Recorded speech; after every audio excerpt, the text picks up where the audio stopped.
उन्हाळा वाळवण सिरीजमध्ये आज आपण बघणार आहे सांडगे. तर हे मिक्स डाळीचे सांडगे आहेत आणि मी आमच्या पद्धतीनं कसे बनवतो ते तुम्हाला मी सांगते. तर उन्हाळ्यात आमरसाबरोबर सांडग्याची भाजी खायला खूप अप्रतिम लागते. सगळ्यात अगोदर मी अर्धा किलो मटकीची डाळ, अर्धा किलो मुगाची डाळ आणि 250 ग्रॅम मी हरभऱ्याची डाळ वापरली आहे. तर हरभऱ्याची डाळ आपल्याला सांडग्यांमध्ये कमीच वापरायची आहे. कालांतराने सांडग्यांना एक कडवट चव जी लागते, अशी वेगळीच टेस्ट लागते, ती लागणार नाही. हाताला अशी जाडसर कणी लागेल एवढी मिक्सरमधून हे सगळं पीठ आपल्याला बारीक करून घ्यायचं आहे. आता या पिठामध्ये अगदी बेसिक साहित्य जातं. त्याच्यामध्ये जाणार आहे आता लाल मिरचीची पावडर. पॅकेटमधल्या मिरचीची पावडर शक्यतो वापरू नका. घरी जे आपण लाल तिखट बनवतो तेच वापरा. त्यानंतर याच्यामध्ये मी घालते मीठ.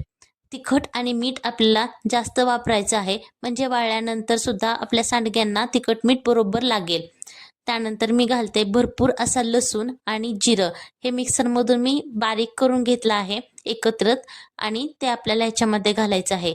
आणि आपल्याला ह्याच्यामध्ये हळद वापरायची नाही. हळदीनं सुद्धा सांडग्यांना एक कडवट चव लागते, ती हळद नाही वापरायची आपल्याला. तर 2 तासानंतर हे पीठ मी छान मळून घेतलं होतं. 2 तास मी हे पीठ छान भिजत ठेवलं आणि ओल्या कपड्यानं झाकून ठेवलं होतं. आणि आता मी 2 तासानंतर सांडगे छोटे छोटे असे तोडायला घेतले आहे. मोठ्या मोठ्या ताटांमध्ये सावलीला बसूनच हे सांडगे तोडायचे आणि टेरेसवरती नेऊन हे ताटं आपल्याला वाळत घालायचे आहे. एक दिवस ताटांमध्येच वाळू घालायचं, दुसऱ्या दिवशी कपड्यांवरती छान पसरवून ठेवायचं. 5 ते 6 दिवस सांडगे छान वाळू द्यायचे आणि वर्षभरासाठी स्टोअर